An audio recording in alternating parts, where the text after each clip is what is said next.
તો વિદ્યાર્થી મિત્રો, અત્યાર સુધી આપણે મધ્યક અને બહુલકના દાખલા જોયા. આજે આપણે મધ્યસ્થ વિશે જોઈશું અને એક ઉદાહરણ દ્વારા. તો સૌ પ્રથમ તો આપણે મધ્યસ્થનું પહેલાં સૂત્ર તૈયાર કરવું પડે, જે રીતે આપણે બહુલકમાં કર્યું હતું ને એમાં. તો મધ્યસ્થ માટેનું સૂત્ર શું થાય? મધ્યસ્થ શેના વડે દર્શાવવામાં આવે છે? એમ વડે, રાઈટ. એનું સૂત્ર છે L plus n/2 minus CF ભાગ્યા F ગુણ્યા H. આ આપણું મધ્યસ્થનું સૂત્ર છે. અને CF, અહીંયા જે CF છે એ નવું એડ થયું છે, તો એ સંચય આવૃત્તિ છે, જે મધ્યસ્થ સંચય આવૃત્તિ કહેવાય. આ ઉદાહરણમાં તમને સમજાવીશ કે કોને શું કહેવાય. ઉદાહરણ દ્વારા આપણે જોઈશું. તો અહીંયા એમ આપ્યું છે ઉદાહરણ 7માં કે એક શાળા ધોરણ 10ની 51 છોકરીઓની ઊંચાઈ સર્વેક્ષણ હાથ ધરવામાં આવ્યું અને નીચેની માહિતી મેળવી. જે 51 છોકરીઓ હતી એમની ઊંચાઈનું જે વર્ગ અંતરાલ આ રીતનો છે. આ રીતનો આન્સરમાં બનાવ્યો છે, પણ એમાં એ રીતનું હતું કે 140 કરતાં ઓછી, 145 કરતાં ઓછી, એ રીતનું હતું, રાઈટ. તો એને આ રીતે આપણે વર્ગ અંતરાલમાં ગોઠવી દીધું. હવે અહીંયા છોકરીઓની સંખ્યા આપી છે, બરાબર. એ આપણી શું થશે? આવૃત્તિ. અને આવૃત્તિ પરથી આપણે શોધવાની છે સંચય આવૃત્તિ. તો સંચય આવૃત્તિ માટે તો પહેલાં 4 લખી દીધા અહીંયા,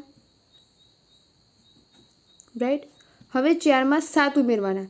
એના નીચેની જે સંખ્યા હોય ઉમેરો તો 4માં 7 ઉમેરો તો કેટલા થશે? 11. 11માં 18 ઉમેરો તો 29. 29માં 11 ઉમેરો તો 40. 40માં 6 ઉમેરો તો 46. અને 46માં 5 ઉમેરો તો 51, રાઈટ. હવે અહીંયા જોજો કે આ જે 51 છે આપણે શું થશે? n બરાબર 51. અને આપણે અહીંયા સૂત્રમાં શું છે? n/2. તો જ્યારે 51 એટલે n/2 કરીએ તો 51 ભાગ્યા 2 ઇઝ ઇક્વલ ટુ 25.5 મળે, રાઈટ. આ આપણું શું થઈ ગયું? n/2. હવે શું શોધવાનું? કે જે અવલોકન વર્ગ છે 45 થી 50નું, એ આપણું શું થશે? મધ્યસ્થ વર્ગ, બરાબર. 40 વાળો બી લઈ શકાય, 29 બી લઈ શકાય. તો આપણે લીધો છે 29 વાળો. તો આ આપણને શું મળ્યો? મધ્યસ્થ વર્ગ. તો મધ્યસ્થ વર્ગ કેટલો મળ્યો?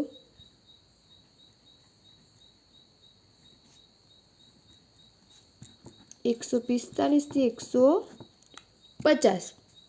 હવે L આપણે શોધવાની છે.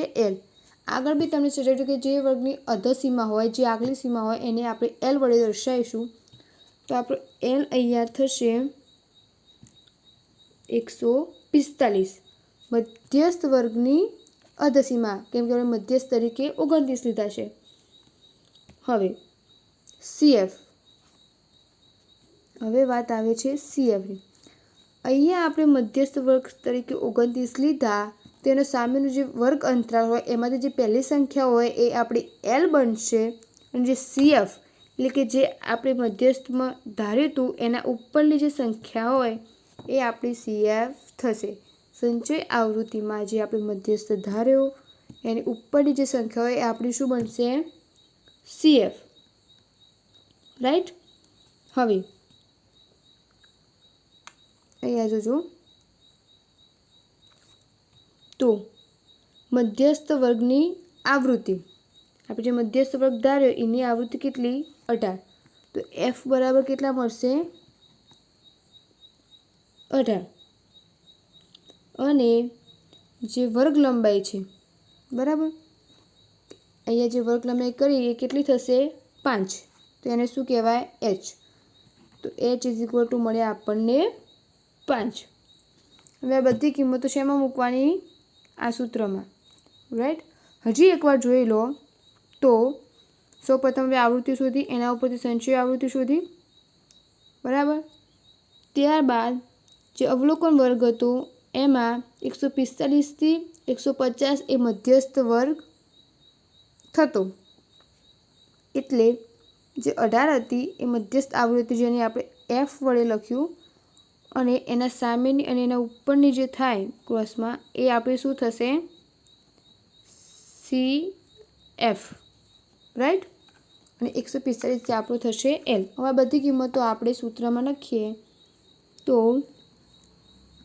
મધ્યસ્થ એમ ઇઝ ઇક્વલ ટુ, તો અહીંયા કેટલા છે, એલ વત્તા n/2 માઇનસ CF ભાગ્યા F ગુણ્યા H. તો એલ આપણને કેટલો મળ્યો, 145 વત્તા 25.5 એટલે n/2 માઇનસ 11 ભાગ્યા 18, F આપણને 18 મળ્યો તો ગુણ્યા 5. હવે આ 145 એમના એમ.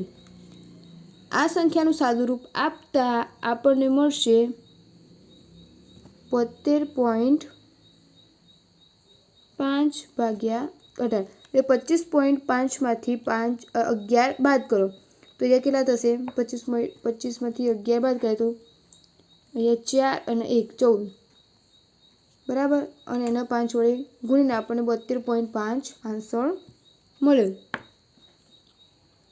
હવે જે 145 છે અને 72.5 ભાગ્યા 18 કરવાના, તો આ બંનેનો સરવાળો થઈ 149.03, એ આપણી શું છોકરીઓની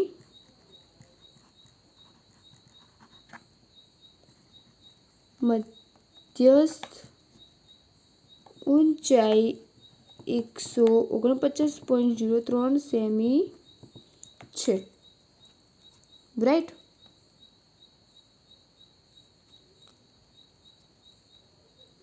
તો કંઈ નહીં, આ રીતને આપણે શોધી લીધું. તો જે મધ્યસ્થ આવૃત્તિ આધારો કાં તો આધારો, રાઈટ, પણ આમાં અહીંયા નાની સંખ્યા છે તો ઉપરથી નીચે તરફ ધારી છે તો 29 લીધી, અને એમાં જે 18 છે એ આપણી એફ થશે મધ્યસ્થ માટે આવૃત્તિ, મધ્યસ્થ આવૃત્તિ, અને એની સામેની છે 45, એને આપણે અધસીમા તરીકે એલ લીધી. એચ તો તમને ખબર જ છે. CF ખાલી તમારે એટલું ધ્યાન રાખવાનું કે જે મધ્યસ્થ આવૃત્તિ ધારો એના સામેની નહીં પણ એના ઉપરની જે સંખ્યા હોય એ તમારી CF થશે. તો બસ આ બધું કિંમત તમે